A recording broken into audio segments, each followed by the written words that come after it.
a lot of the time you arrive somewhere, realize that they don't have the same plug that you do and that you don't have enough converter plugs.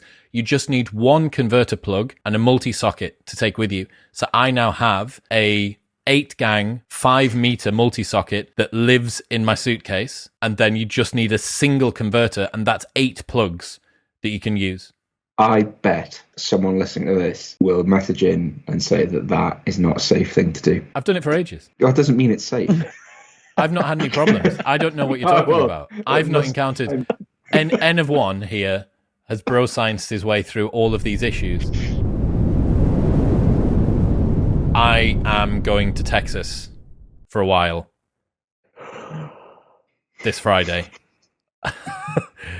I'm going to fly to Austin and spend a few weeks out there, which is going to be fun because the last 18 months have basically been the same day lived over and over again. I elected to essentially extend my quarantine because I created a routine that I haven't been able to get myself back out of. Even though the rest of the world opened back up, I just stuck to the same thing. I think for the three of us, like we have just lived the same day. Yeah, over and over again. I just need to break it, man. So yeah, I'm going to go to Austin. For some reason, when I imagine you in Austin, you just always have the cowboy hat. You think I'm going to appropriate Austin Texan culture very quickly? Yeah, like holsters, leather holsters, and big like snakeskin boots, and those kind of suede massive trousers. Belt buckle. Yeah, asking why and what, where, who, and who just become Frank Underwood from House of Cards. Was he from Texas? I think he's supposed to be. There's like an undertone of Texas accent. Something about him. When that scandal went on, and he just doubled down.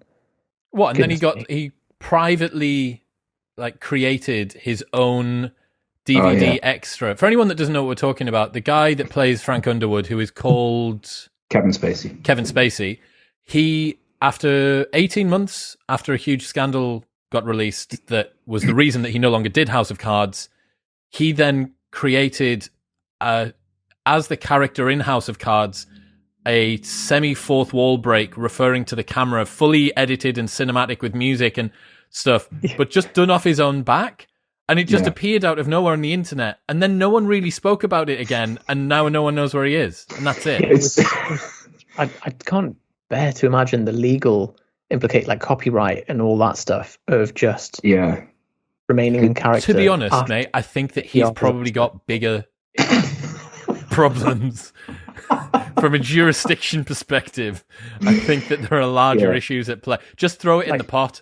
You know what I mean? His lawyer just like, oh, Frank, man. Well, no, it's not Frank. That's the point. Yeah. Like, he's not supposed to be Frank.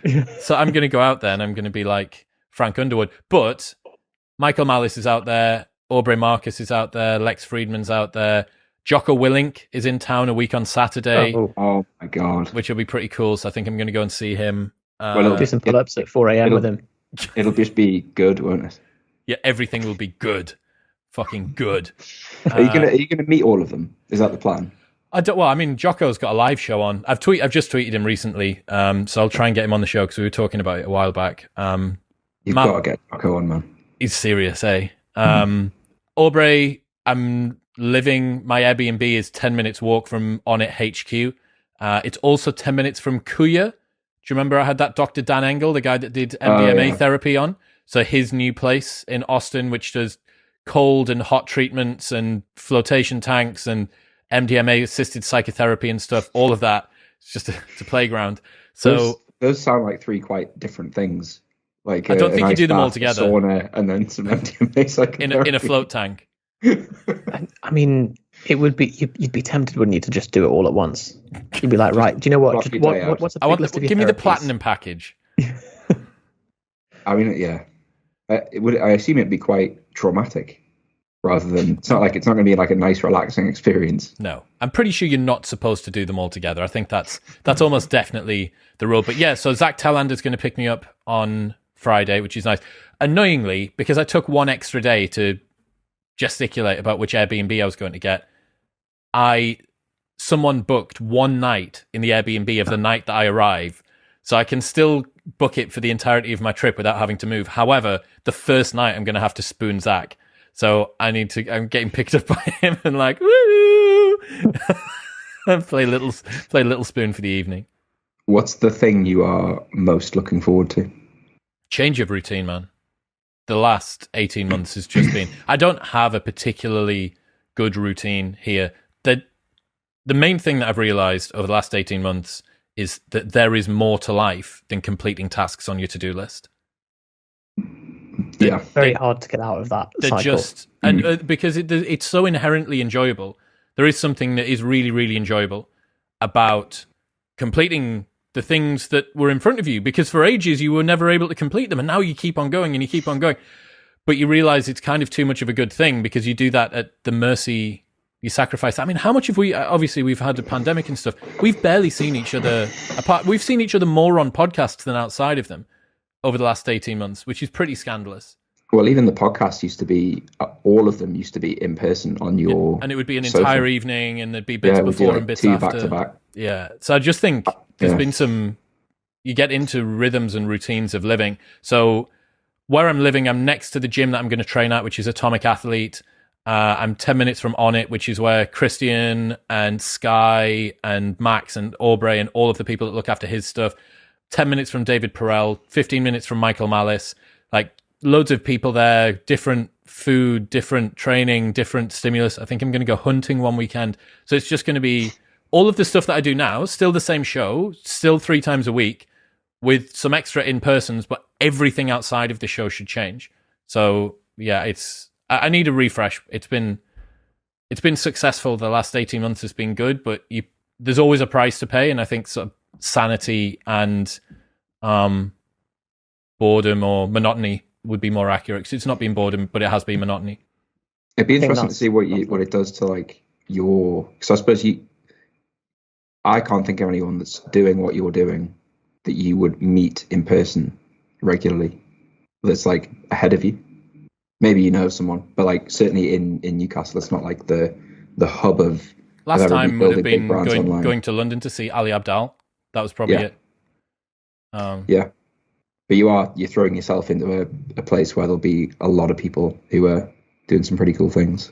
Yeah, it's little fish in big pond time again now, which I'm quite looking forward to, actually. I think you'll be more productive in the time that you are working as well. Like, whenever you have a shift of scene, you're not in the kind of slug mode of the same desk and in the kind of inertia feeling when you're like, even like literally going to the local library or coffee shop or something is enough to just be like, right, I'm in a different environment now.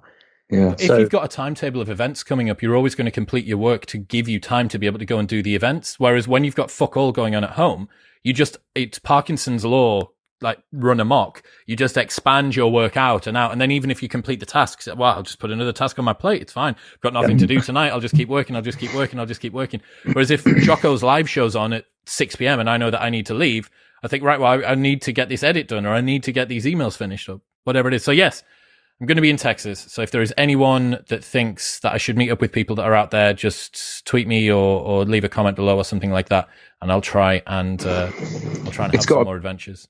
Got to be Joe Rogan, surely. The number of people, the person to meet up with. No? Well, the number of people that have messaged and said, "Dude, are you going on Rogan?" I'm like, I don't think you realize just how big the delta is between Joe Rogan and everybody else. It's very flattering for people to be like, "Oh my God, are you going on?" But no, I mean, maybe Malice. If Malice goes out for dinner and the stars align, he was out for dinner the other night with Michael Malice, Lex Friedman, Joe Rogan, and Alex Jones. What a dinner! Fucking. So you've got one from each of the food groups sat around that table. But I don't know, man. We'll see. It's just there's a lot of serendipity, I think. So it'll be cool. And if nothing else, Michaela and Jordan are in Nashville in a couple of weeks' time. So I'm going to go and see them. So I'm probably going to take a weekend and fly out. Douglas Murray is in town. Hold on. You're going to go and meet Jordan Peterson? I think so, yeah, in Nashville, because I would have met him. I feel like you've just washed over that snippet.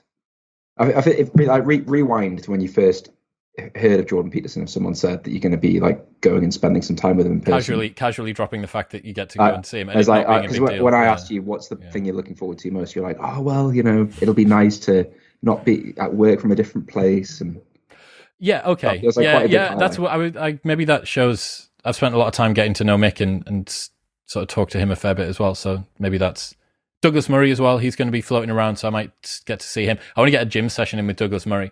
That's going to be quite funny. Anyway, that's enough. That's enough fucking some incline bench. I think will have to be what we need is more name dropping. So it's a life hacks episode today. I'll be in Texas soon, but this episode needs to happen right now. So Jonny, what life hacks have you got for us? I think I have one of it's the list I'm least excited to share. How's that for lowering everyone's expectations? Really just wind us up. Let us go. Come on. So a few of mine are a bit niche. I don't know whether that's okay. Hit us. The one I've wanted to share for a while, which is very niche, and I think Chris might laugh at, is a bar velocity tracker. Have I shared this before? No, but I know that you talk about it. So it's, I guess, for anybody who, any Olympic lifting, certainly any powerlifters, anyone who tracks their training in the gym. This is a little black device, little black piece of plastic. I think they're 3D printed. They're really weird looking things, made by a company called Rep1.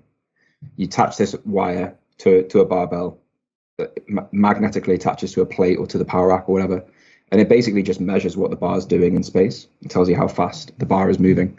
The nice thing about it is, firstly, you can predict what you can do, which is really cool. So you know what weight you'd be able to lift on a certain day.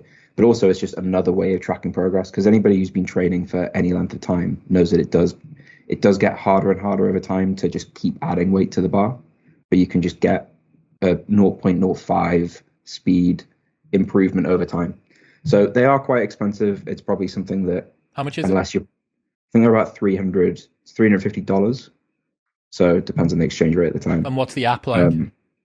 Really good. Interface is pretty slick. Yeah, it's a really small company, so there's normally a backlog. You have to wait for them. But if you can get your hands on one and you care about anything like this, I think I was thinking about this the other day.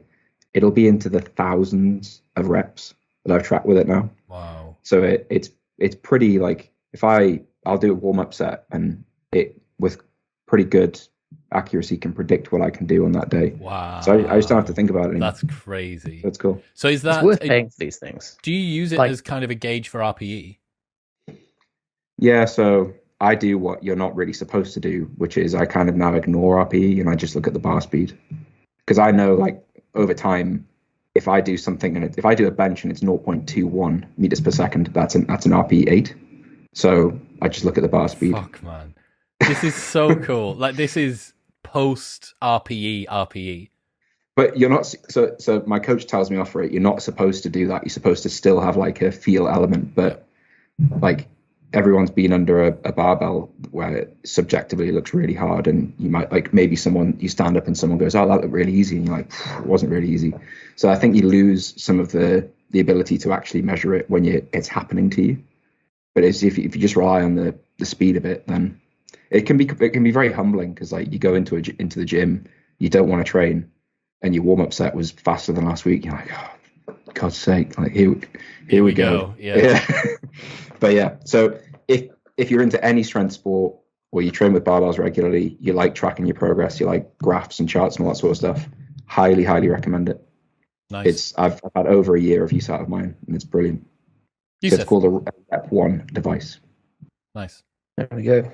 Just to add to that, I think it's always worth paying for this kind of thing. If there is something, if you train for strength and you care about improving a particular metric, and there is something that you can buy that will help you achieve that goal, and even if you can attribute a 5 kilogram gain on your squat to that device over a year, like, that's well worth it compared to all the other stuff that we spend hundreds of pounds on, like, I don't know, creatine and... Yeah, I was going to say supplements, new pairs of lifters, some weird new sleep mask, an acupressure mat to help your parasympathetic system.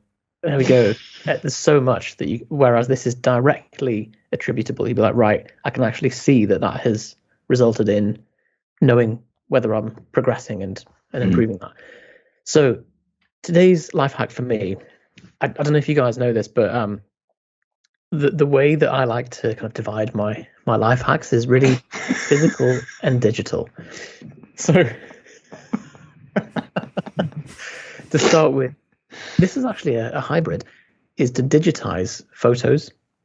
So about 5 or 6 years ago, my dad died and we had to clear out the house, and we had loads of photo albums from literally from 1970s up until recently. And they'd all been physically printed onto photo albums and filed away. And it was boxes and boxes of it. And we were thinking how, first of all, no one's got the space to store this stuff. And secondly, what are you going to do with a bunch of physical photo albums? How often do you sit and flick through them?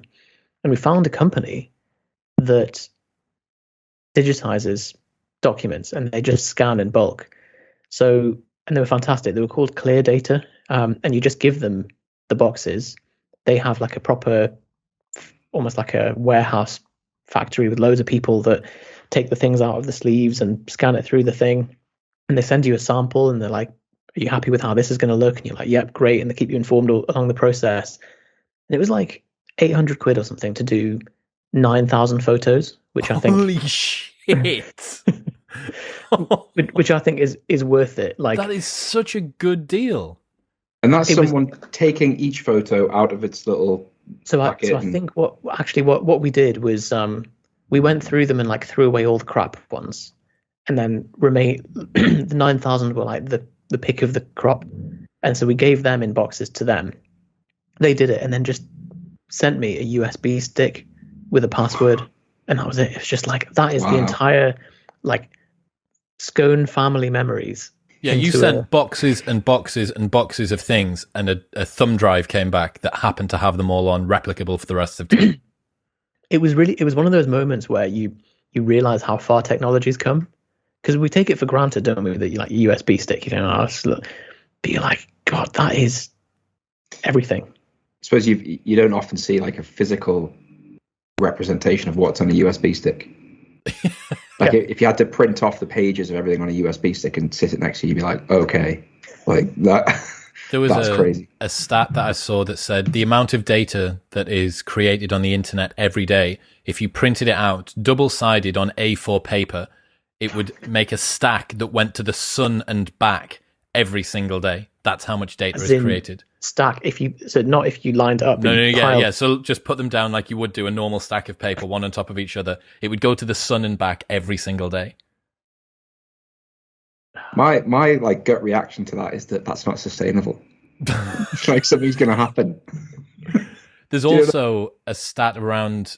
So you have all of the server space across the planet, right, which is holding the data, but the actual electrons that make up the data itself, if you combined all of those together, it would be smaller than the size of an orange. And that's all the data. All the data. Smaller than orange. Just can't get my head around it. Mental. Right, my one. I've got loads of good life hacks.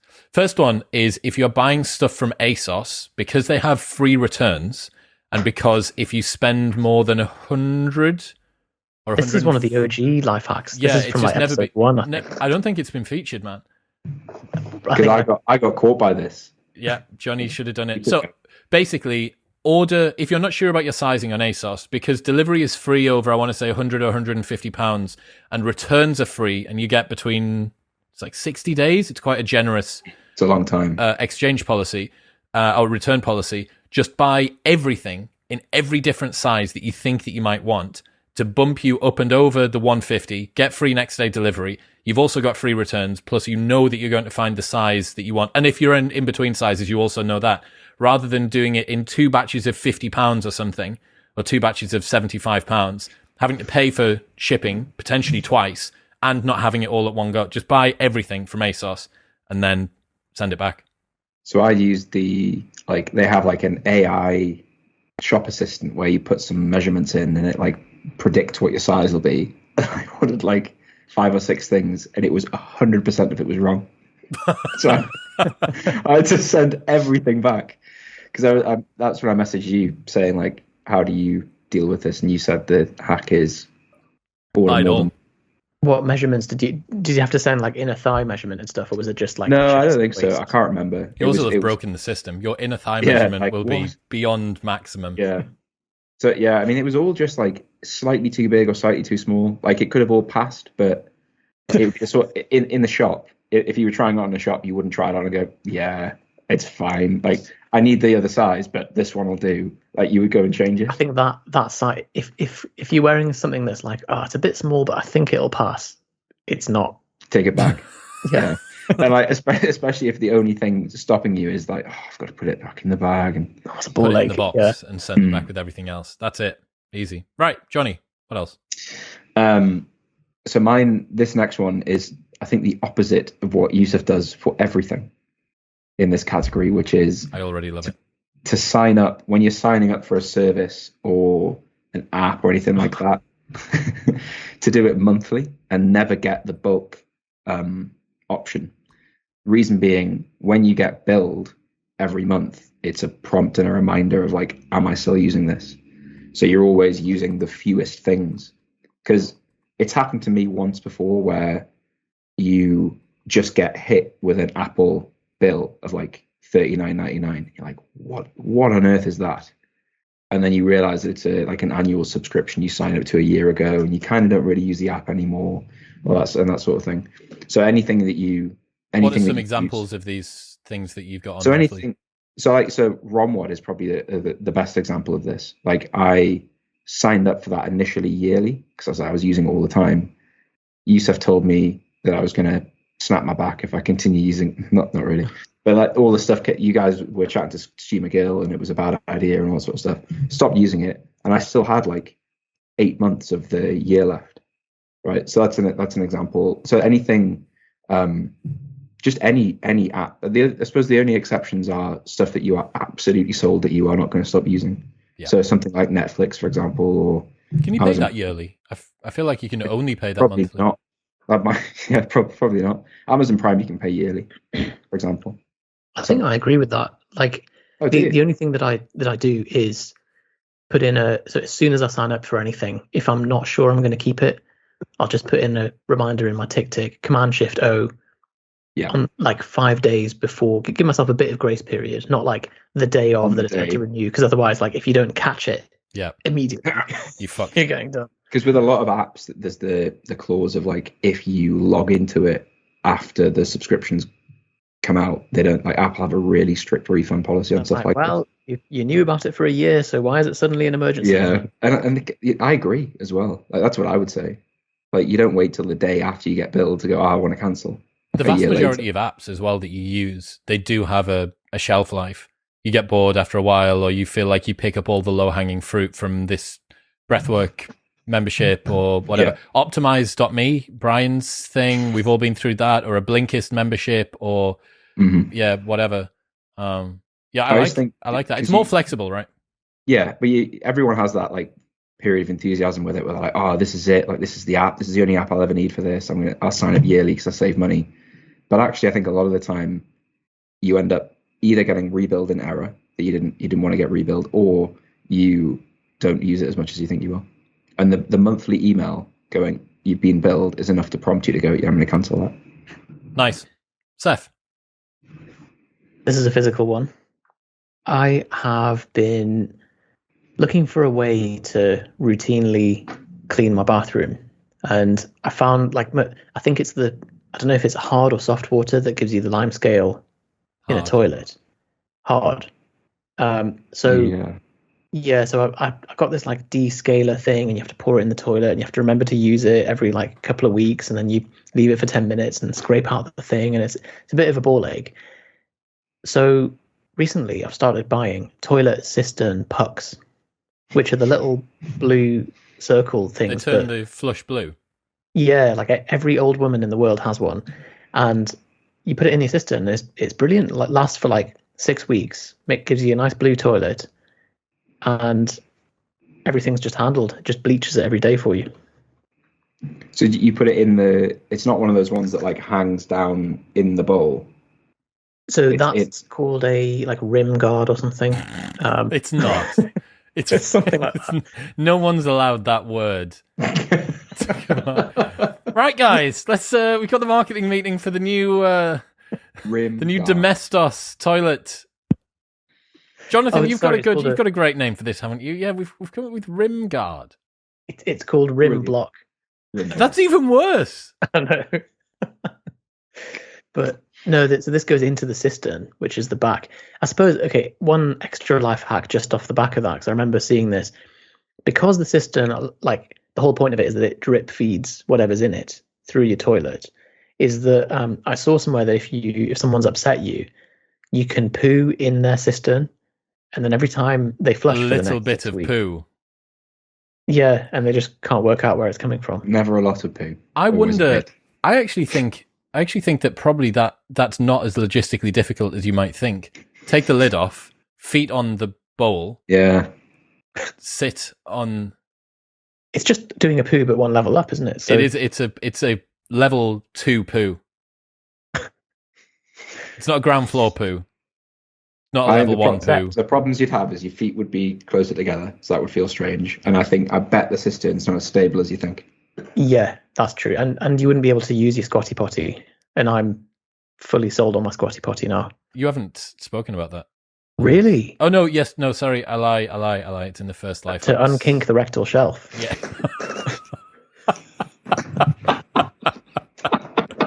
Very important. So someone actually posted today saying, like, if you're wiping more than 3 times for a poo, there's something wrong with your diet. And I responded saying, like, that's sometimes true, but also it could be a technique issue. Like, if you're optimistically trying to squeeze out a second one after, like, you've done a pristine log and you're thinking, like, how do I, like, but it's not fully, and then you have to just be like, oh, right, abort. I'll cut it off. Yeah, that you can't be doing that. You've got to just commit to a good one and say, right, if there's any residual, leave it there for the day. Yeah, we're done. All right. What am I going to do? This is a very Jonny one, actually. This Fantastic. Is I've realized, because I've tumbled into intermittent fasting because of how much time I spent talking to Dr. David Sinclair earlier this year, and a lot of the time I haven't eaten probably until about 2 or 3 p.m. I go through my day and do things when I'm hungry. And shopping when you're hungry is just a recipe for things to go terribly wrong.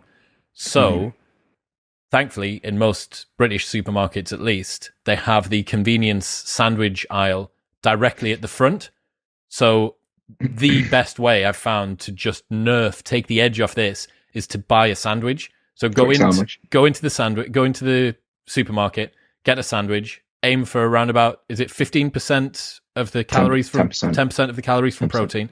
And just eat the sandwich as you're walking around, but relatively quickly, and it'll just curb your hunger cravings, so you won't end up going to the confectionery aisle and buying tons of stuff that you don't need and throwing it in. So this is if your eating window has just started and you're going shopping. Correct. To be honest, I think given the choice between breaking your eating window a little bit earlier and buying a ton of junk that you don't need from the supermarket. Loads of Monster Munch. Yeah, exactly. You're paying the lesser of the 2 costs. So yeah, just have a sandwich. If you're hungry and you get to the supermarket, and this is, not everyone's intermittent fasting. If you're hungry and you get to the supermarket, just buy a sandwich. It'll be £2.50, which will be far less than the £10 of junk that you're going to buy. Plus, you're not going to have all of that shit in your house anymore. It's perfect. I can't believe that I've never done it before. People should just eat more sandwiches in general. I think they're absolutely fantastic. You are a connoisseur. They're brilliant. What's your top 3 sandwiches that anybody could buy? 3 sandwiches that I can buy right now from a supermarket. Yeah, or from a high street. Okay, so instead of that, I'll rank. If you've got to buy a sandwich, you're out in town. You need to get a sandwich. Where should you go?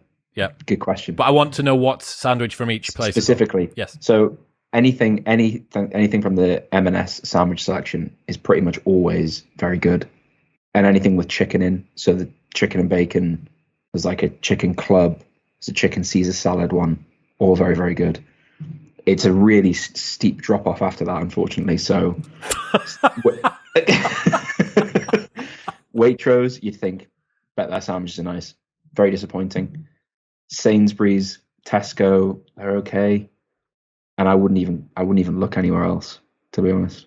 Really, we need to do a special edition episode. Just sandwiches. You are such a sandwich snob, are you not? I think we need to follow Jonny around, and I think just to see what Jonny can do to a sandwich. Like, it's terrifying. Did you see that the guy that started Barstool Sports, El Presidente? Did you see that he does one bite pizza reviews? Just has one mouthful and reviews it. One bite of a pizza and gives his review, and it's really famous. And he goes around the entire country. He goes all over America doing one bite pizza reviews. And there's an app as well. You can download an app that gives you his feedback. It's a proper cult following. I just don't think a bite's enough to fully review it. I think it's called One Bite Pizza Review, though. So I know, it's kind of committed. Could you not do a one bite sandwich review? Be the entire sandwich. Yeah, just sandwich review. I think I could do. I think I could eat most sandwiches in. See, I don't want to commit myself to a time because I can imagine I'll end up having to actually do this. But I would say 2 minutes. I'm sure you ate 3 in the time that I was halfway through one. I think you are on the slow end of you eat spectrum. Painfully slowly. That's why I'm faster than normal. Yeah. This is why whenever we go out for dinner, you always buy a little bit less than you know that you need to eat, because you know that you'll still be eating when everyone else has hit their limit of how much they're going to eat. And then you go, have you got any more of that? Are you not going to finish? Oh, you sure? Are you sure? And then you go, are you sure? I hadn't noticed that. All the time, mate. It's a fucking tactic. It's a strategic. Well, we're going out for dinner on Wednesday, so watch what happens. Watch. He'll get a quarter chicken and then finish mine and your meals. Yeah. There's just I very rarely leave anything. Sometimes leave some sauces. I'll sometimes overdo it on the sauces. Or on a dirty affogato. Okay, so was that M&S, Waitrose, some Sainsbury's? I'd go Tesco next, then probably Sainsbury's. But if you can get into a Waitrose, that's why whenever we go anywhere, I'm really excited about the M&S Simply Food. Because if you go to like Weatherby services, like I would go out of my way. I would go a slower route if it meant going via on a route where they had as we went to go and see Bring Me the Horizon with free ticketed access from the band. You were more excited about the prospect of going via Weatherby services because you wanted to go into the M&S food hall. It was brilliant, though, wasn't it? It did well, yeah. That was yeah. I mean, the band were fine, but the M&S and food on the sandwiches. That's what we're here. The number of Percy Pig variants now as well. They're pushing it too far. They pushed it back. They've pushed it too far, if anything. Right, fact, Yusef, come on. I think it's me. Oh, it's you. It is you. Do a doubler. No, I didn't. I never had one. Yeah, you just asked him about sandwiches. Yes. Like, I'm happy for sandwiches to be my life hack because I really agree with that at an emotional level, visceral level. So I wasn't going to say this one, but it's not really a life hack. It's more just a nice thing that you can also get from M&S that's Percy Pig themed, which is Percy Pig ice cream, which has better macros. Well, it's lower calorie or same ballpark as Halo Top. So it come in huge vats, and it's got like marshmallows and raspberry sauce and vanilla and strawberry ice cream, like pink and white swirls. But it's really what's low the calorie. overall flavor? Vanilla and strawberry, I would say. So when I snapped my Achilles last year, my friend Adam came around and delivered me something from M&S that was ice cream in a pink tub, and it was bright pink. It wasn't swirly, but I swear it was. I swear it was Percy Pig. It wasn't swirly. It wasn't a swirly. So it's evolved over time. Oh, so have I maybe got the wrong type? You've got like the beta Percy Pig, the shit one. Because that was awful. I couldn't even. It was fucking terrible. I was about to fight you. Did it taste like Percy Pigs? No, it just tasted like frozen sugar. frozen sugar mixed with strawberry milk. It was awful. But is that not like broadly? I've got a sweet tooth. I've got a sweet tooth, man. I'll tell you if something's nice when it's sweet, and that was fucking shit. But you don't like Halo Top, do you? Yeah, I'm fine with Halo Top. I prefer Muforia. Oh well, yeah. Who doesn't? Ben and Jerry's Muforia. We could do a life hacks on just sweet foods. I think Muforia is brilliant. So you're saying Percy Pigs ice cream? So it's a hidden low calorie ice cream. Is the hack? So you would never assume I'm going to go to M&S and get some Percy Pig ice cream. Like you immediately think that is going to be this like decadent, super high calorie thing. It's actually on par with Halo. It doesn't have the protein content, but like I don't think that's why you're eating the ice cream in the first place. So you can have. I have eaten an entire tub of this stuff before, and it is very mechanically full at the end of this. It's but like 600 calories. What, for a full tub? Yeah. Wow. And it's a bigger tub than Halo Top. It's like yeah, it'll be a proper bucket. It's like a family serving across multiple weeks. And I was like, that looks like pudding. Nice. Seth? I think last life hacks then, if it was back in June, we were getting excited about the iOS update that has live text recognition. So now it's out and it is fantastic. Like it's really, so what it does is allows you in basically system wide to recognize text in images. So that's known as OCR, optical character recognition, I think. So if you have a photo in your album of text or a sign or whatever, you can literally just drag and select the text as you would with anything, copy it into your notes or whatever. What you can also do is when you're typing, so let's say open up an Apple Note while you're listening to this, tap on the cursor and like a barcode type image comes up, a square with some lines.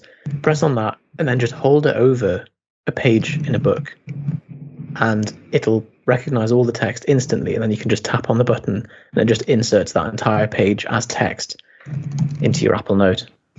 I've just done it there and it's put text everywhere.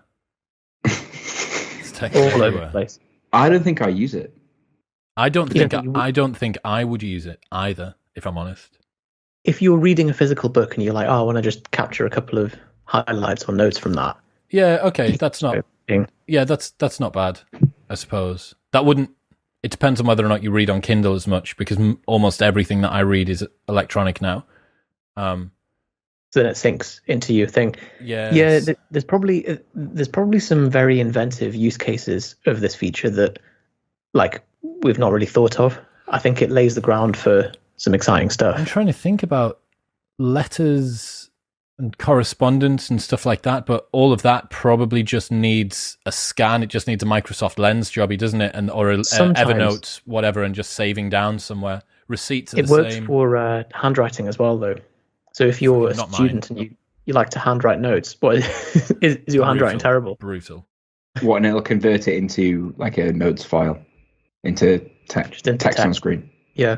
Is there anything that, because I still use Scannable for Evernote, how do I get like an important offline physical document into Apple Notes? So when you're on your Mac, right click and just choose scan document, and it activates your phone if it's nearby in scan mode, and you can just hold it over the thing. Okay, that's ridiculous. There's a real life hack. You don't even need to press like yes, okay. It'll just locate when there's a page and just send it into your thing on your Mac. And does it do as the Scannable app does, where it will like almost like turns up the contrast and finds the edges and all that stuff? Yeah. How do you do that?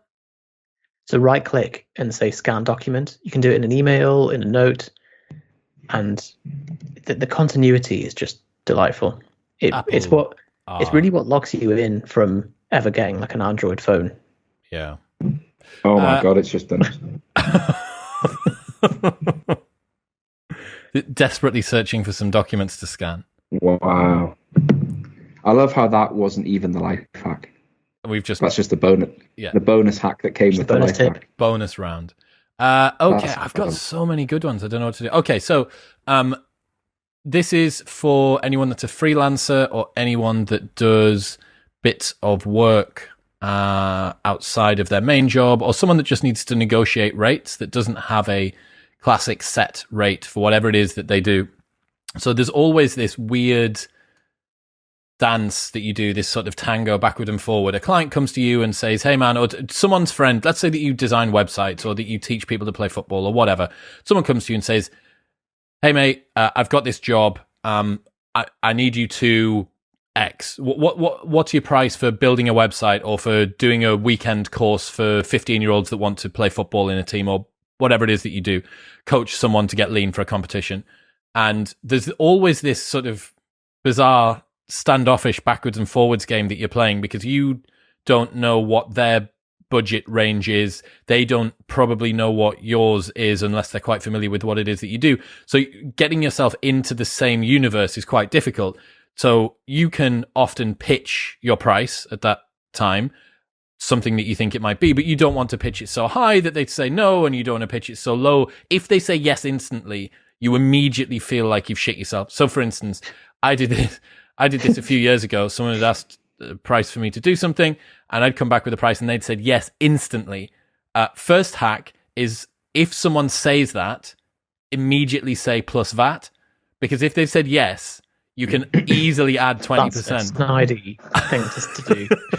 That's a very slippery. Someone said yes straight away, and you go plus VAT, then you've got 20% on top, but you've already undercharged. So what you're trying to avoid is a situation where you undercharge so much that the person just comes back. So your answer should be, what's the budget? That's the question that you should ask in response. Hi mate, can you do this thing for me? Oh yeah, sure. Well, I mean, obviously I want to make this work, but it's got to work for both of us. Like what's the sort of budget that you guys are trying to hit? They will tend to come back usually around about 10 to 20% below what their actual maximum budget is. So they won't come in with their real budget, but at least you know the ballpark that you're talking about. And if it's 50% of what you usually charge your time out at, then you say, look, like there's no really conversation to be had here.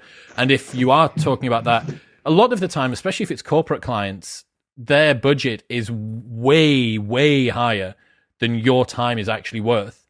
So by asking them what the budget is, you can usually go to quite easily that. You know exactly what a minimum acceptable price would be, and you can probably push it a little bit more, maybe add some expenses on.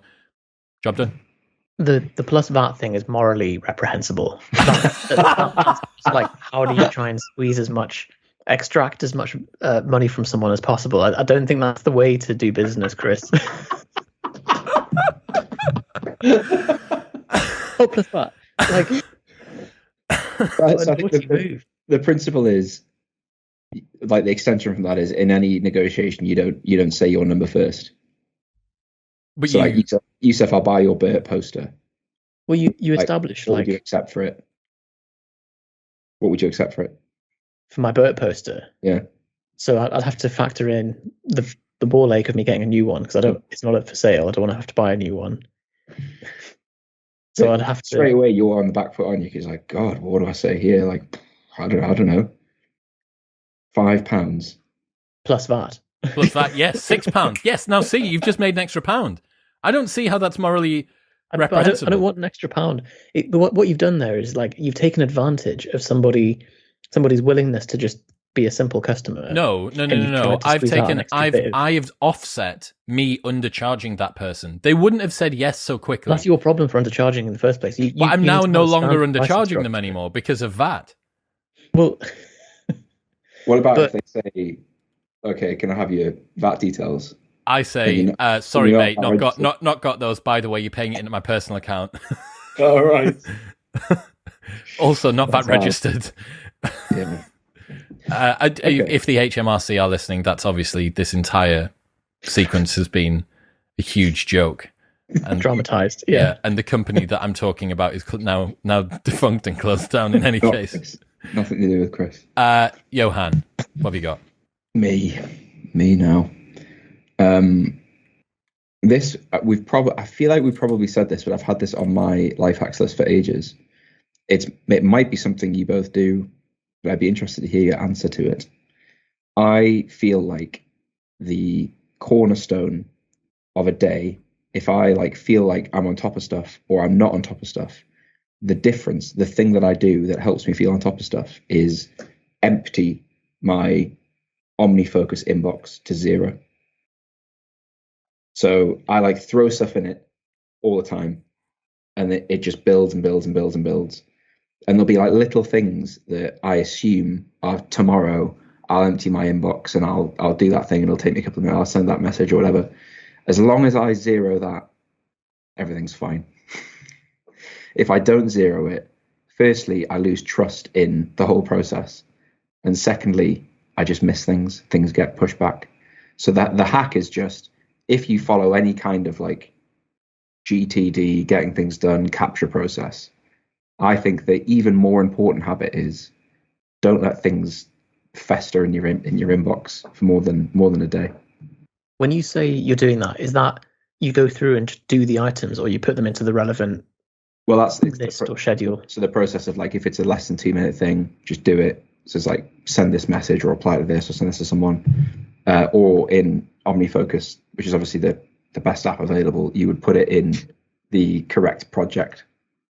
So you like get it out of the inbox. So okay, this needs to be done this week. I'll allocate it to a day. This needs to be done on a date. I need to be reminded about this in a month. It needs to be just put in a project. I'll review it later. But it needs to be like put in the appropriate place. But like by just going through the inbox, the number you end up having done like 8 things that were like little bitty things that you probably wouldn't set time aside to do. But if you have the task of, well, every day I zero it, then you end up doing it anyway. So is the inverse of this, most bad days occur because of an overflowing inbox of small tasks that haven't been moved into their right places? I think just like obviously nothing's different. Like I just haven't done some things, but I think you just feel like you have this mounding list of like little bitty stuff that you forget, or you're more likely to forget stuff, and someone gives you something else to do and you already feel behind. If that list's like 30 things, which I don't even know how I do it. Like I will easily get 20 or 30 things in that list a day, just from little bits that like someone will say something or get an email and forward it to that or whatever. So do you both do that or not? And if not, why not? So my OmniFocus use is less sophisticated than yours. Mine tends to not be, I don't tend to have things that are more than a couple of days out. And if I do, they're just in. So I'll tend to just get tasks and do them as they come, because most of them are less than 2 minutes. And the only big things that I need to do are general weekly big routine tasks.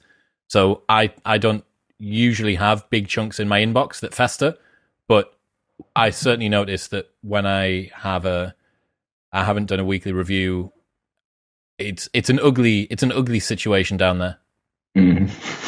Just don't want to look at it. No. But if I said to you, like, for example, Chris, you should watch Invasion on Apple TV because you'd really like it. Should I? And we'll talk about that. I imagine we're going to do a quick round at the end with TV. You should watch Invasion on Apple TV. It's brilliant. Would you not put that in OmniFocus? Or would you put it somewhere else? Would you not have a place to put it? Probably would. Yeah, I probably wouldn't have a place to put it. Stuff that's that recreational doesn't tend to go in OmniFocus. Oh, I just have a list of stuff that people recommend. This was Yusef's idea, I think. Yeah, I need. And then you put in brackets who the Jeff Bezos South Park episode. Still on my list. Like Kabuki movement systems. Yeah, that is my Kabuki movement systems. That's what started the whole thing. Because I was like, Johnny, you need to watch the South Park episode. This was about 18 months ago. Yeah. Let's see what else is on there from Yusef. Stu McGill's Mental Models for Success. Millennials, Simon Sinek. Stephen Fry on the US versus UK humour.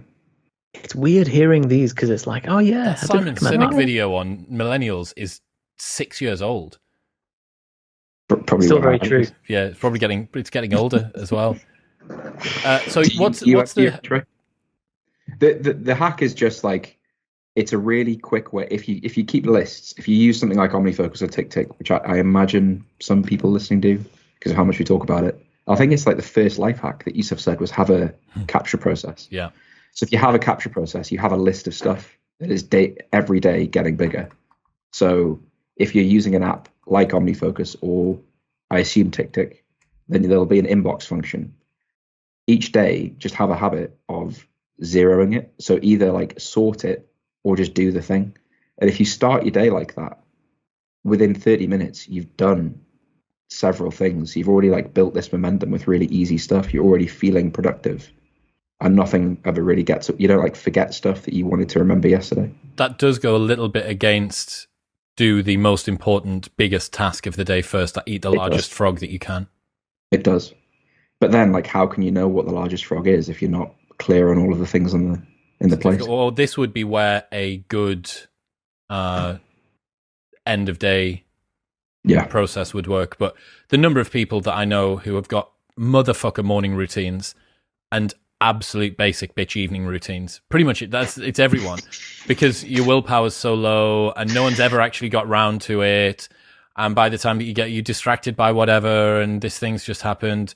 So yeah, avoid overwhelm by clearing your capture inbox is how I've noted that. Love it. I think it is a good one. Overwhelm definitely appears it's a linear relationship between how much stuff is unsorted in your capture inbox and how much overwhelm you feel. I think the key like side effect of it is you end up just not, you put something in your inbox, you think, well, I'm not going to look at that for 7 days anyway. So you like don't trust it very much, which means you use it less. Yeah, it has to be time bound a little bit. There has to be pressure. Yeah. If it goes in there, I know I'm going to see it again at some point. Yeah. Well, I'm going to look at it tomorrow. So as long as I know I'm going to look at it tomorrow, like I can trust the system, and get that's it why out you of my talk head. about trusting the system. Yeah, I like that. Cool. Seth, what you got? We've talked about this off podcast, but I recently bought something which I thought would be really crap. And I did a bit of digging, looked at the reviews and stuff, and it's actually brilliant. Is a Cordy robotic vacuum cleaner. So what this does, and looking at all the reviews, because they all look the same, and you're like, okay, are they all similar? Turns out they're not. They have very different levels of power and Can you explain what this is? So it looks like a disc that just goes around your house, and it has two little arms that do this, and it vacuums your house. And it uses like an AI recognition thing to bump into walls and make sure it covers the entire room. It's got anti-drop, so if it goes over a step, it won't just fall over into the kitchen and do that. It'll like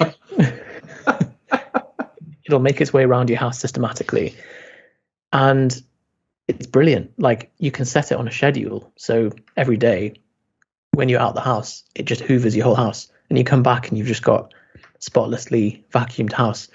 So a few things to consider. First, I had a look on AliExpress at the options, and one of them said has a camera on the front, but data will not be sent to Chinese government. Will own it. And you're like, okay, if it's specifying that, the lady doth protest too much. The Roomba doth protest too much.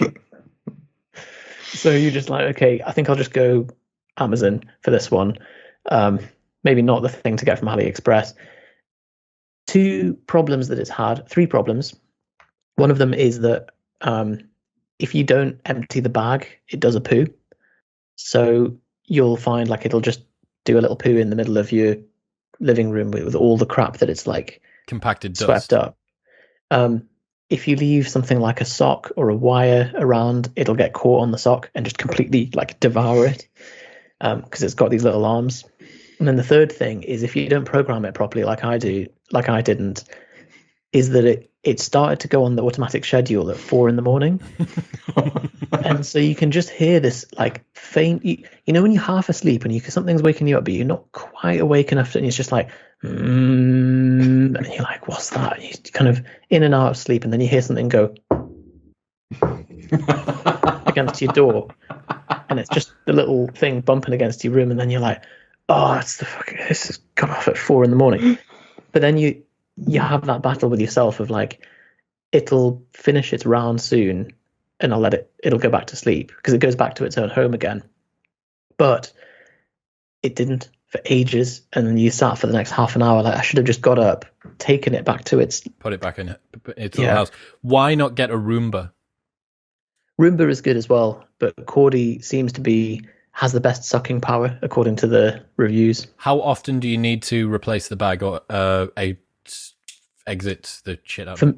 So for me, in a 2-bedroom house that's carpeted, every 2 rounds of the house. Wow, so pretty frequently. Quite frequently, but it's like a plastic thing. So you take it out, empty it into the bin, put it back in. It's very quick. And it doesn't there's no alarm or anything to tell you it's full. It just starts doing a poo. Yeah.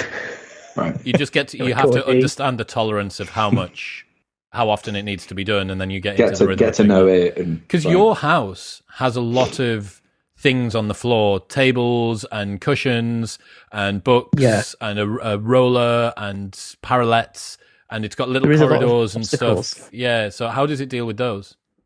It's pretty good at like detecting it, maps out where those things are and kind of goes underneath them. I should say as well, like there is going to be a point where once you've done 3 or 4 rounds of your house, that you've dealt with most of the buildup of the stuff and the dust and things. So the next few rounds are just top-ups, aren't they? So it's not like you have to empty the bag. So are you suggesting that someone is to front load the amount that their Roomba goes, and then once you've done that, you dial it back to maintenance levels? Yeah, blast and cruise. Yeah, cool.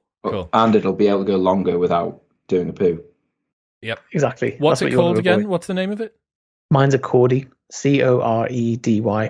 And it's about £150, I think. Cordy. Which, like, if anyone has a price objection, I know you guys won't have a price objection to that, but for anyone who's thinking, like, I'm not paying 150 quid for a Hoover, like, if you were to get a house cleaner, what's that, 30, 40 quid per pop? You only need to use it a few times and you've broken even on it. I mean, that being said, it doesn't do the same job as a house cleaner. A house cleaner will do everything else. This is an area of the job of a house cleaner. It's still cheaper, though, I think.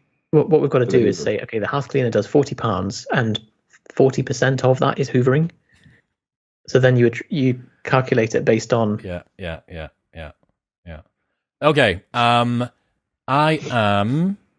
so this was something that someone did to me recently, and I thought it was a very charming way to do an introduction. So a lot of the time you need to reach out to someone, you're not really too sure how to do it. Do I send them an email? Do I send them a message? Maybe you're contacting them on social media. This only works for slightly less professional things. It can still be to do with jobs or whatever, but it can't work for a proper job application. Send someone a video introduction. So a guy reached out to me on Twitter, and it was just a selfie video of him recorded in his home office saying, "Hi, mate. Really love what you do with the podcast. Just wanted to ask if you would blah, blah, blah, blah, blah, blah, blah, blah, blah. Here's a thing, and thank you very much." And just sent that and his email address. And that was it. And that was all he did. And it took me 50 seconds to watch while I was eating a yogurt or something. And it was just done. And it really stood out. Sorry, dipped into an Onken yogurt. And it really stood out as quite a charming way to do it. An introduction. It's very low input from you as the person. I would still prefer overall a short text message. I think like a sub 20 second read, three sentences or less. But as a change up and as a way to catch attention of someone, maybe it's probably better for catching attention actually than for doing other stuff. If you're trying to maybe reach out to someone that's a little bit above you in the clout hierarchy, selfie video, pretty good solution. We've been getting more like video, audio outreach messages from people, and like people putting more effort into like cold email as well. Of like they'll tell a big story, and it just takes a while to get to the critical question of like, can I delete this or not? Yes. Yeah. What do you want? Can I delete this message? Basically. So did the video message work? Yes. Right. Yep. So you replied to him saying, yep. Do not send me. Do not send me videos asking for diet and training advice. That's what I said. No, it worked. It worked, and we did a thing. It was good. Did a thing. Yeah. Success. Jonny, what have you got? It's another niche one, but for anyone in the niche, it's a banger of a hack, and it's also time sensitive. So when is this getting released? Probably in a week's time. Okay. So if anybody owns ping golf clubs of anything that qualifies, I got tremendously excited about this, and you'll see why. They are giving away for free this company called ASOS. Sell these things that you screw into the end of your club, and it collects loads of data on like all your shots and how far they go and all sort of stuff. They sell for like 250 quid, or maybe more than that, like closer to 300 quid. And if you have ping golf clubs, you can get some for free, completely for free. And all you do is put the serial number in from your golf club on the website, and they send you them for free. And mine just arrived today. Fantastic. So if you're into that sort of thing, if you play golf and you have ping golf clubs, I think you only need like one club that qualifies. You get a full set. So you get like 250 quid of the stuff completely for free. Wow. So you've got bar tracker and club head tracker as well. Yeah, so it doesn't quite do the same thing, which is a bit of a shame. But it's like I think Yusef put it like the version 1 tech of this sort of thing. So how many trackers do you get? Because you've put one ping club in, and how many have they sent you? So you get 14, so you get a full bag. Wow. So you get one for your putt, one for every club. And then you get an app that tracks it all and makes sense of all the data. And what does it do? What's this for? Like club head speed and stuff like that? So like let's say you play a hole in golf, you'll like tee off and you'll take your fairway shot, then you chip and putt. It knows that all of that's happened, so it tracks the number of shots. I mean, that's kind of pointless because you know that it's happened. But it tells you how far each club's gone. It tells you when you hit your driver, 50% of the time it goes slightly left, 50% of the time it's on the fairway. How does it know where the ball is? Because you have to walk to the ball. Oh, so it GPSs from position 1 to position 2. Yeah. So and then picks up like, oh, he's hit that club. Now he's walked here. Now he's hit the next club. So log club 1 as went this far. It just gives you it then summarizes it as, here are 3 things that you're bad at. Here are 3 things that you need to double down on after each round. Wow. I just think it's the way that like probably all sports will eventually go, like smart tech, and like gives you data on. But dude, my housemate is a physio for Newcastle Falcons, and some of the information that the guys like a thing on there. Yeah, they've got a GPS thing. You seen this, Seth? So it plugs for posture. It's in the back of their shirts, the rugby players' playing shirts. They have the same in football as well. And it's a soft tablet type thing, like a big Bluetooth sort of tracker thing like that. But it's soft. It just is GPSed up, and it says speed, chronic load, GPS position, mileage covered. That's cool. All sorts of stuff. I think some of the more advanced ones has got G forces, so for cutting and changing directions, the quickest pace that people have cut and changed. I imagine that can like prevent against like repeat concussion and it's huge for injuries. It's huge for chronic load, especially in a sport like rugby. Yeah. Very excited about this stuff, like because there's now AirPod equivalents that can do heart rate and temperature and GPS stuff and through all the workout tracking stuff through the ear. And it's like, of course, like I don't know why we didn't think of that in the past. That of course you can get a pulse and a temperature from the ear. So yeah, I think we're getting to the point where wearables will be in the stuff that we already use and track. They still haven't. Stuff. I still maintain that no one has captured the wearables market properly yet. No one's done it properly.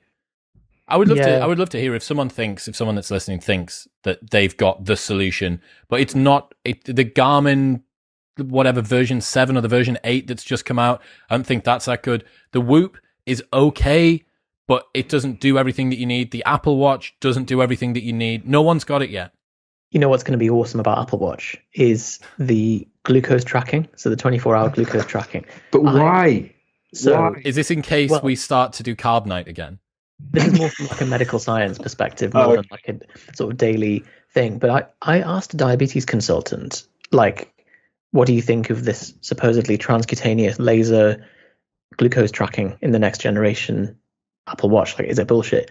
And she was like, actually, it's not. We can quite accurately check the glucose from a transcutaneous blood viscosity laser. What percentage of the population are diabetic? Pretty type 1 or type 2? Well, both of them need to track their glucose, presumably. It would be type 2, they don't necessarily need to, but it would be helpful. And type 1, they definitely do. So quite a significant proportion of people are. But the problem is, Maybe, yeah. I'm but just thinking this is a very specialized use case. tracking your blood glucose as an individual or as an athlete is also helpful. Like if the Peter Attia, Ben Greenfield people are so big on this, and like I think Peter Attia has glucose as like the primary thing that he tries to optimize. Is that right? Is that what he's bothered about? He's Mr. Glucose. I think it's up there. Glucose is like glute medius. In my Bertha. Yeah, I can't wait for someone to get it right, and I'm surprised that Apple hasn't. And because Apple hasn't yet, I don't think it's going to be them. But it might track your glucose and all these things, but you've still got to plug it in every night. It doesn't do sleep tracking because you can't wear it for longer than a day. And then we've released a new band, and all that does is like a pulse oximeter now. Yes, yeah, the 4.0, and it's the most highly valued wearable in the world. What do you mean? It just got another round of investment on Wall Street. Right. I see. The company. Yeah. That's because they've got a recurring model. It's so clever. Like they're just roping people into monthly recurring. Get yourself a membership deal. Yeah. But berserk, that isn't it? Berserk that a £25 a month or £20 a month membership deal can piss all over an 800 quid Garmin watch. Is that how much they are? It's the top end ones, I think, are 600 quid. But it's all just two green lights on your wrist. Like it's all they're not producing better sensors. It's just what's the algorithm doing with that data. Yeah. And I'm amazed that Apple aren't leading the fields with it because they're in that market. But I think the Apple Watch is weak. I'd quite like Apple to win this because then it's all just in Apple Health. I want it to be part of the Apple infrastructure as well, but I'm saddened by the fact that they've had so many bites at the what is it, the Series 7 out now or the Series 8? And probably they've just how many iterations of this product do you need to try and I don't know. It's kind of push. It's push features as well. It's like, oh, hey, you can get a lead 2 ECG and a pulse oximeter, and you're like, well, okay, but I don't really care about those variables. Like, I want to be able to track my fucking sleep. It's still going to annoy me every time I get a message and it goes bing and buzzes in your wrist. Like I turn all the notifications off on my phone, so like straight away all those benefits go. Yes. I want to be able to wear it for 7 days out and plug it in. There are some of the new Collard was showing me one of his new Garmin's that he doesn't need to. I think he charges it once every 10 days.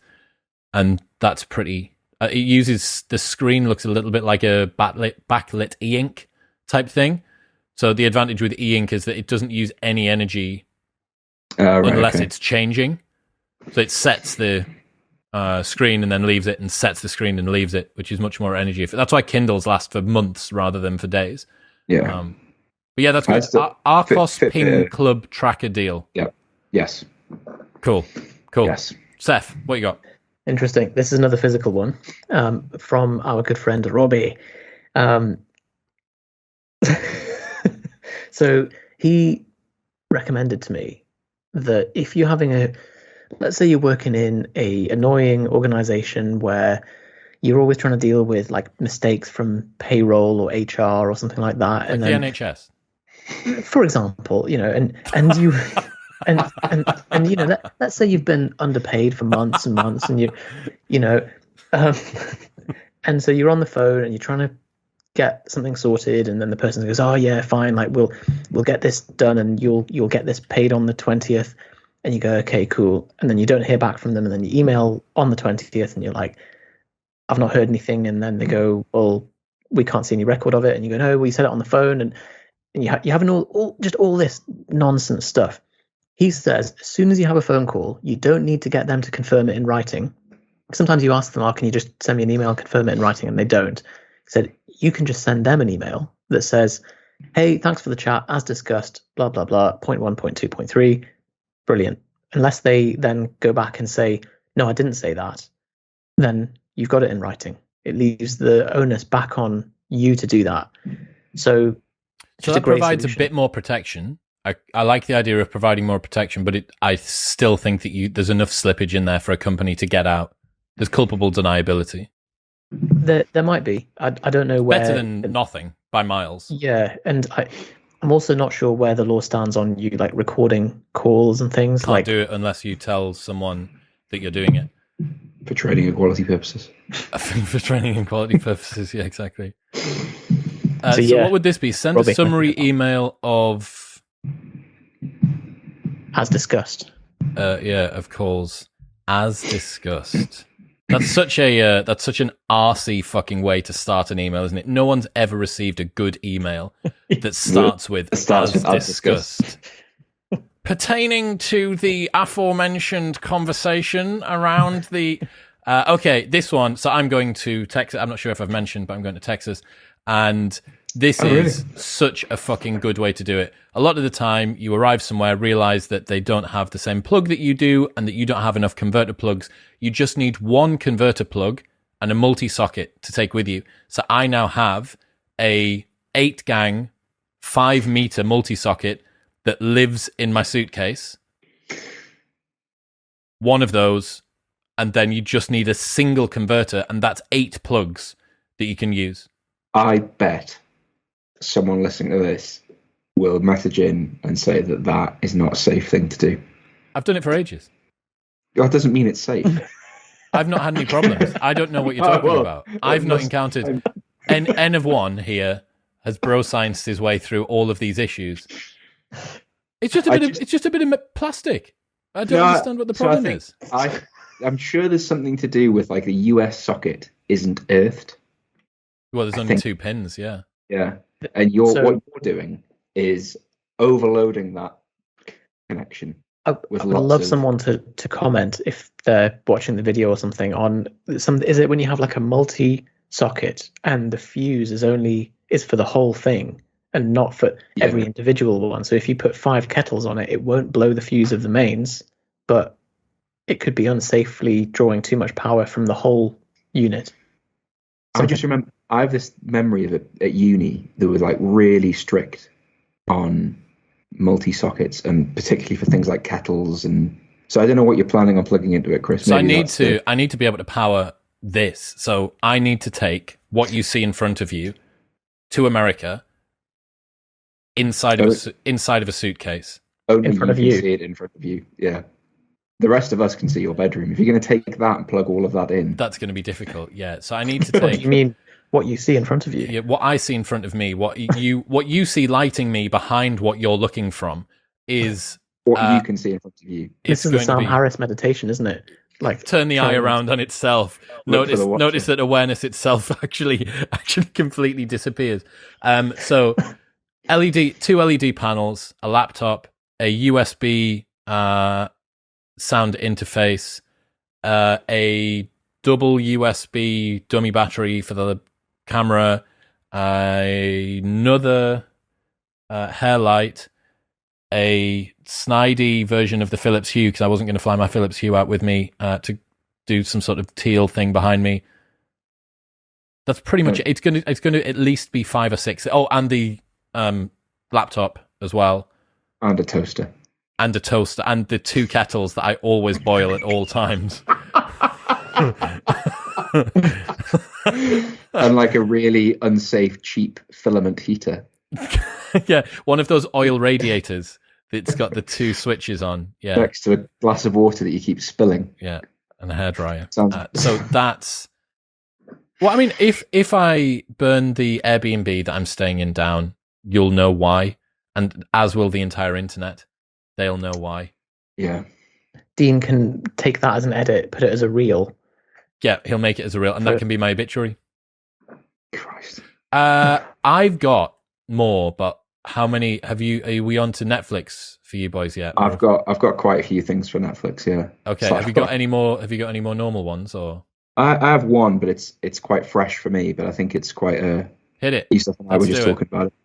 So, Greg Knuckles is a very well-known guy in the strength fighting world. Based. Not in the fighting world. I think he's a powerlifter, but he runs. I can't remember the name of his website. But anyway, he's just released a new app called MacroFactor, which is going head-to-head with like the MyFitnessPals, etc. And it has some really cool features on it, such as being able to describe in a sentence what you ate for a meal, and it estimates the calories of it using AI or something. Fucking like natural language recognition. Some sort of machine learning thing. Holy shit! This is like Siri for food. I think so. I've never actually tried it, but and it's all, they've also just added all of the UK barcode database to it, so it does cool stuff like plans, like tells you how much food to eat. Like if you plug in your weight and what you eat every day, it just does the rest for you. And there's I think a 7-day trial. So I'm in the middle of trying it. MacroFactor. Loads of people in the fitness world at the moment are trying it and raving about it. And I think, like, as you probably know, Chris, like, well, I think maybe you're the same. None of us are that keen on MyFitnessPal, really. No. But if you're going to try and track your diet, there's not much out there that's really that great. It's funny. MyFitnessPal, video conferencing apps, and wearables are three things where, like, there is a kind of lesser of all the evils that we use, but reluctantly. And it's where they're all so close to being really good, but no one's come out and gone like, this is how it should be done. This seems pretty close. So I mean, I've only entered a couple of days of information, but especially if the natural language thing works. That's crazy. That's proper Stephen Wolfram shit. Yeah. So AI describe your meal by text or voice. Right. I'm just going to get it now. Because hey Siri, I just ate 4 bags of raisins and an Onken yogurt. You are over on your sodium for today. Stop. Please stop. Now. Those aren't Johnny Tots. They're fruit pastas. Okay, so I typed in like 8-ounce steak and chips, and it's estimated a portion of chips and steak and entered it. Give me a meal. 2 chicken breasts, rice, broccoli. Come on, Chris. Nando's sauce. A fresh egg. A fresh egg. Not an old one. No, yeah, it must be fresh. There we are. Let's see what and a fresh egg. How to break the AI feature. I mean, it's done it all. Wow. It's done it all. So, 2 chicken breasts, 1 cup of rice, 1 floret of broccoli, some sauce, and a large egg. Oh, man. That's pretty fucking great. That's so cool, isn't it? That's pretty fucking good. So, because wasn't MyFitnessPal, wasn't it that you could take a photo of your food and it would try and do the same? So I think that was just a team of people looking at the photo. You're kidding me. I remember hearing Johnny, that. I don't know whether that's right or not. But that is... This is like that story about those online casinos where the women are strapped to the desks and they're forced to deal cards until they fall asleep, and there's all those videos of them being dragged off the set. Have you seen this? I haven't. That's the same level of conspiracy that you're talking about here. You know that MyFitnessPal, take a photo of your food thing? Yeah, they've got loads of people chained to the desk, and they've got to identify loads of food. I've typed got this in overworked guy looking at pictures, being like, "Yeah, it's about that." Everyone's macros are miles. 10. I've typed in big greasy pizza. Lol. Yeah, I've broken it. Shame. All right, so MacroFactor. One slice of pizza. But it's still given me an entry for pizza, and it didn't think it was funny. MacroFactor has so much potential, I would say. What you got? So I've got 3. Do you want all 3, or shall I pick one and save 2? Save them for the next one. Yeah, exactly. Okay. So do you want a physical or a digital? Johnny, what do you want? I want a digital. Meteomatics is Bless you. A service that has a calendar API for weather. Very cool. So you can subscribe to a calendar for your city, and it just enters it as an all-day event in your calendar with little emojis based on what the weather's going to be. So if you use your calendar as a day planner, it's got the weather in there too. I love the idea of it. My only issue with it is how far off the weather forecast is all the time. To the extent that it's you just can't place any reliance on it whatsoever. Oh, I see. Yeah, I mean, you mean weather forecast in general, not Meteomatics. No, in general.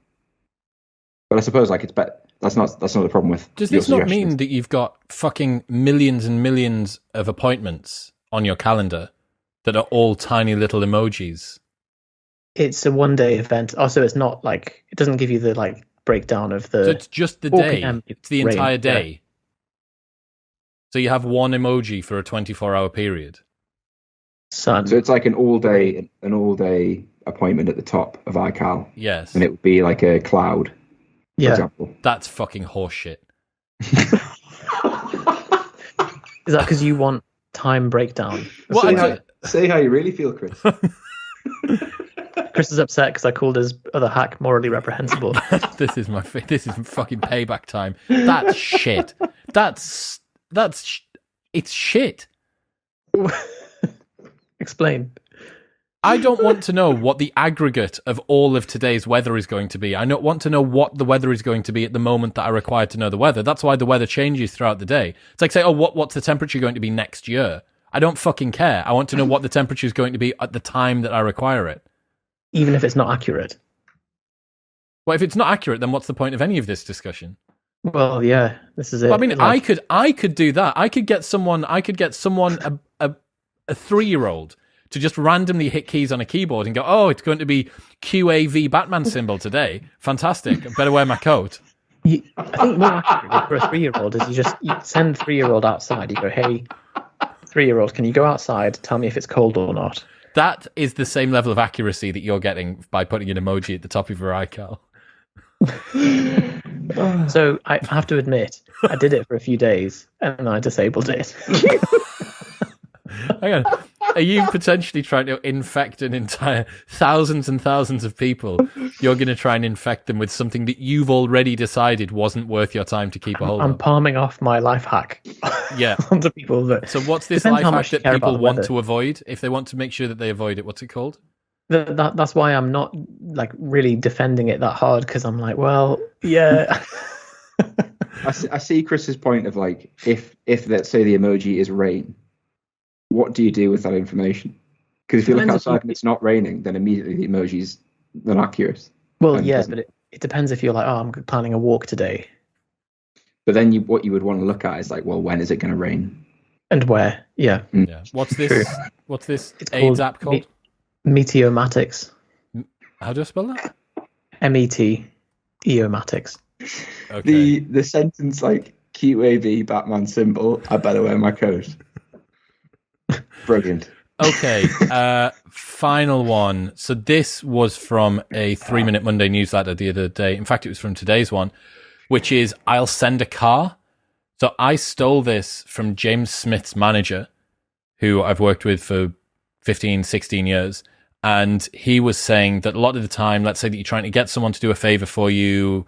Maybe you're trying to get someone to come on your podcast, or you want someone to attend an event that you've got going on, or whatever it might be. They're just not sure, they're on the fence, and you need to just push them over the line. If you just tell them that you'll send a car for them, that usually gets them past the final hurdle. So an Uber. Well, no. So in London, he would say an Addison Lee, which is an Uber with a man wearing a tie. But anywhere else, you could do probably an Uber exec or something else. But I'll send a car for you. Don't worry, we'll send a car for you. It's just, it flatters people enough. It removes any of the inconvenience around transport. Am I going to have to get the tube or a train or something else? You know, especially if it was going to be perhaps a long journey, a couple of hours or whatever that you're needing to get someone to go for. If you say that you'll send a car for them, it's probably going to cost, I don't know, 100 quid an hour to get the car-ish, let's say, something like that. But you've locked in this person to do the thing that you need them for. Now, obviously, they need to be adding more value than that, but I'll send a car is a good hack. That was nice. The last time I was in an Uber was with Chris, and the driver got very upset that I hadn't entered McDonald's as the destination, and Chris was very sure that he wanted to go to McDonald's. Ah, yes, of course. So I've never really looked into the Uber app before, but there's a lot of stuff you can do. Like, stop off at different destinations. Yeah. It's and you obviously handled it. Like, I see. Did you get to McDonald's? I ended up at McDonald's. Yeah. Drive-through. Yeah, job done. What did you get? 9 chicken nuggets, because they do boxes of 6, 9, and 20 now. 9 chicken nuggets, student cheeseburger because they never check, a large McChicken sandwich extra value meal with Diet Coke, and a cheeseburger, crunchy McFlurry. Yeah, because you get a free cheeseburger. That's a hell of a meal. That's a big meal, that, Chris. So you've got a meal, and then some chicken nuggets on the side, and then an extra cheeseburger, and then pudding. Yes. Something I love about the fact that if you're in full-time education, you need a cheeseburger. That's by design. And also the number 9 chicken nuggets. I bet a lot of thought has gone into that. A lot of maths. Yeah. No thought, just analysis. Yeah. Lots of split testing. Yeah. Mm-hmm. Not 8, not 10. It is upsetting. The jump from 9 to 20 is too big of a jump. There should have been something in between, in my opinion. But 6 was too few. 6 was always too few. Always been too few. Yeah. Well, I think nine's a. I think it's all right because you could get 12, 18. Okay, gives you options. Yeah, I hadn't really thought about. I don't look at them as like, well, I could get multiple. I could get more of the 6 option. Well, this is you. This is us sitting down in fucking coop and you trying to get 3/4 of a chicken all over again, isn't it? Like, if I change one thing about the world, like leave the world a better place, it'll be to get Coop to put 3/4 of a chicken on their menu. Well, if you get full, you're getting a whole chicken, aren't you? So if you give him some of your chicken, no, you're misunderstanding me. What I would like you to bring me is take a chicken. So imagine a chicken, a whole chicken. Imagine a quarter of that. Bit. If that would be to be removed and given to somebody else, what I'd like is the rest of that brought to me. What remains is my chicken. To be mine. Okay. Yusef always tries to get me in on some kind of like where I get the leg, what do you want? The press, and what do you? I get bobbed off with like the bits that no one really wants, and dirty affogato, ghost pepper sauce. You remember when you ate that sauce that we had to sign a waiver before you had it? Yeah, I think you handled it really well. You were sweet. Yeah, you look completely unflapped by the whole thing. I didn't feel it. It was a strong sauce. It's the Egyptian in you, though, isn't it? The Scoville points. It's the dispassionate Cairo driver in me that just beats the horn with a straight face. So it's the school shooter in you that holds the handgun with the other hand down by its side. So for reference, for people listening, this sauce, so the Scoville unit system is based on if you have 1 drop of this sauce in X amount of water, can you still taste the chili? And then it's based on like the number of units of water that you add to it. Tabasco is 9,000 Scoville units. This sauce that Jonny and Chris made me get and sign the disclaimer for is 15 million Scoville units. So it's orders of magnitude hotter than Tabasco. It was brutal. Honestly, you tried it. Unfazed. It's like when Chris got you the Ray Nephew's overproof rum. The Ray, like the 8% rum, and you sipped it. Yeah, you sipped it. No one sips it. Yeah, it's quite strong. You're like, well, I'm gonna have to, like very stoic. And then you got something with honey. This is my fate. Something with honey. Jack Daniel's honey. That was delicious. Yeah, really that is nice. That is quite nice. Yeah. Right, should we do some Netflix and stuff that we've been watching recently? Yes. Yes, please. Johan. It was me. Well, I'll start with what I suggested to you. So this is on Apple TV, and it's an Apple TV original. But if you have an Apple device, I think we're on a year's free trial of it or something crazy. Yep. It's called Invasion, and you can just tell that they have. So you can just tell that Apple are desperately trying to get involved in the streaming world because everything they put out there is there's so much money gone into it, like the production level.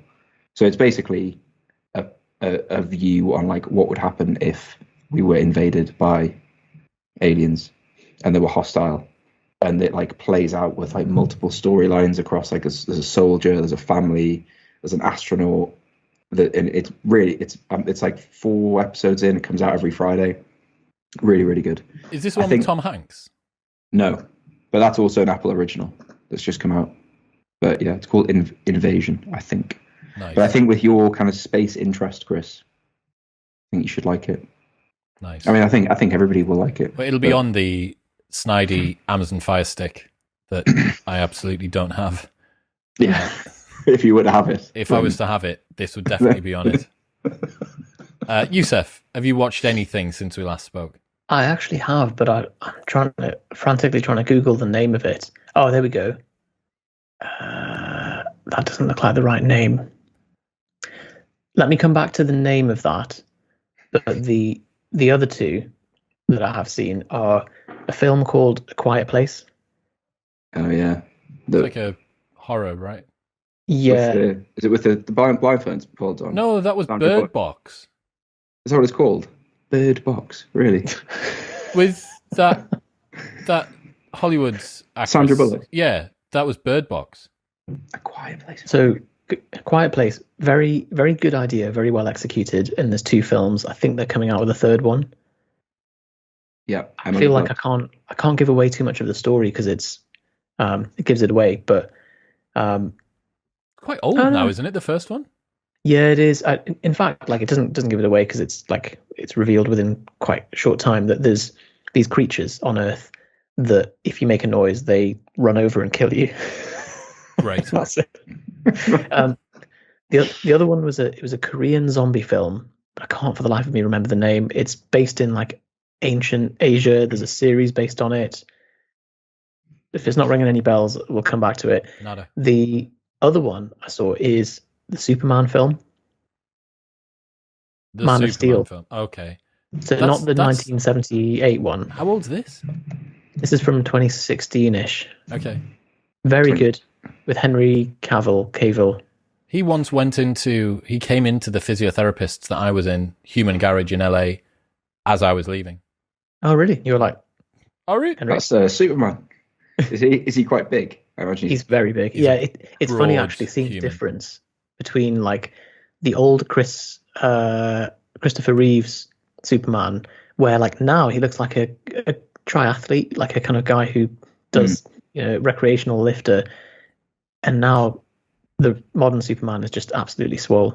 Like just the accepted physiques that the kind of drift over the last few decades of what's considered the Superman physique. I think that's in Bigger, Stronger, Faster, the Chris Bell film where he like shows like He-Man and like Action Man like over the years and what they look like now versus really 34 years ago. Everyone has been on a very, very high dose of testosterone. Yeah, permanently. sustained. Yes. Yeah. Big old cycle. Yeah. Did I tell you about The Boys? Yeah. I've just finished season 2 of The Boys. I tried the first 30 minutes of it. Oh, dude, give it another crack. 'Cause I've just finished season 2, and it was fucking amazing. So if I've already talked about The Boys, that's been the majority of my watching. Succession I've watched the first episode of that after your suggestion. We must have done an episode. Yeah, we did a catch up. We did a catch up because I've now seen Squid Game, all of Squid Game. Okay, have you watched Kin? Did I bring up Kin? No. Oh, Kin is fucking awesome. So it's, I want to say HBO production. Pretty sure it's a HBO production set in Ireland, Southern Ireland, and it's about this gangster family. It's very similar to Gangs of London. Right. Very, very similar to that. Slightly less slick, a little bit. Who's the dude that did The Gentleman and Snatch and stuff? Who's that? Guy Ritchie. Yeah, I was about to say Lionel Richie. It's a lot less Lionel Richie, but it's still the same nasty gangs, fighting, turf wars. It's Kin. Just you'll love it. Kin. It's got Littlefinger from Game of Thrones in it. Oh wow. It's got the cast's pretty legit. Yeah. Awesome. What else have you been watching? Anything else? I watched something that started off as being like I was like doing a bit of work. I wanted something kind of like background on, and it started off as being fairly chill, like a documentary thing. ended up being like one of the most harrowing things I've ever seen. It's on Amazon, called just the sentence, Dave not coming back. That's what it's called. Okay. So it's about these like guys find these guys could do like deep dives down like really long sort of tunnel networks and go as deep as they can, like hundreds of meters down. Recreationally. And they did this dive and saw a body, came back up and committed to like, and we're going to go back in 2 years time and we're going to go get that body and retrieve it and bring it back up to the surface. So there's this huge like operation about how they're going to film it and how they're going to carry a body up there. Cause once you've gone that deep, you go down in like 40 minutes, but coming back up is a 12-hour process with all the like to avoid the bends. And what you see this bit on the trailers, this isn't spoiling it, but basically Dave is the guy who goes to get the body. And halfway through, a guy shows just a whiteboard that just says Dave not coming back on it. And it's all filmed. There's footage of it all happening. And this is real. Stuff going. It's all real. And it's just like... Is this underwater caves? Yeah. So they're in like big diving equipment, like oxygen tanks. Oh, horrible. But so claustrophobic. And like there's actual footage of very like... yeah.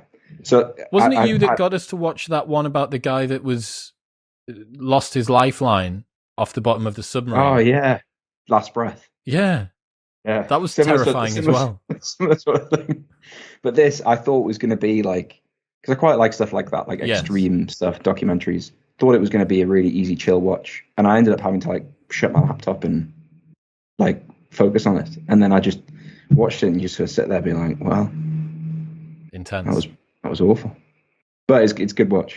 Cool. Like when those kids went missing in Thailand, in Chiang Rai, and then someone made a device to retrieve them, and then Elon Musk called him a pedo. Yeah, because he was making one. Classic Elon. Because SpaceX made or Tesla made something to go and get them? Oh, that was it. And then the diver said that's not going to work. No. Yeah, he went and got them. Sorry, have you seen what Elon Musk's just done a couple of days ago? The poll. Yes. Do you see this, Johnny? No, I've not seen it. Need to spend more time on Twitter. Elon Musk did a tweet that said people keep on talking about how, because most of his wealth is tied up in stock for Tesla and stuff, accusing him of tax evasion. So he said, I'm just going to dump 10% of my Amazon stock. Will that contribute to, will you be happy if I do that for tax reasons? Yes. No. I didn't know he's got loads of Amazon stock. Amazon stock, sorry. Tesla stock. Tesla stock, right. Yes, no. And he replies to his own tweet and says, whatever the outcome of this poll is, I'll go with it. And it ends up being, I think, 57% yes. 20 billion. Surely. That's got it. Is that must be illegal? No? Well, he can dump whatever he wants. Yeah, but yeah, I see what you mean. Is it market manipulation if the people choose? But he's not on the board anymore, is he? Is he not? Yeah, I mean, I'm sure he's looked into it. He's probably got a lot of people advising him. He also changed his name on Twitter to Lord Edge. Edgelord. What is an edgelord? It's someone who posts really extreme memes and is a bit of a like troll and piss taker and okay. Like I think that kind of fits him. Yeah, Lord Edge, Lord with an E. I really like him. As long as I don't hold any Tesla stock, I quite like him. So that's kind of what I mean. Like it feels like he's like taking the piss with like, you know, people who he moves the stock price and people get stopped out and lose loads of money, and it's just all just half big Bitcoin a couple of months ago. Did he? Yeah, single-handedly. Well, he began he stopped the bull run, or at least he was one of the things that happened that caused it to go from 61 down to 29, and now it's back to 63 or something. It's like when he'll like tweet saying like Tesla's overvalued in my opinion, or whatever. You're like, come on, man! Like you're the founder, and you're saying stuff like that. Move like, markets with a Twitter account. It's terrifying. Terrifying. Right, boys. Thank you. very much for today. propanefitness.com/modern wisdom. Yes, it is. If they want to get just anything, if you want to sell a service as an online business, that's where to go. Come and be coached by you two. propanefitness.com/modern wisdom. I'll see you in Texas. Peace. What's happening, people? Thank you very much for tuning in. If you enjoyed that episode, then press here for a selection of the best clips from the podcast over the last few weeks. And don't forget to subscribe. Peace.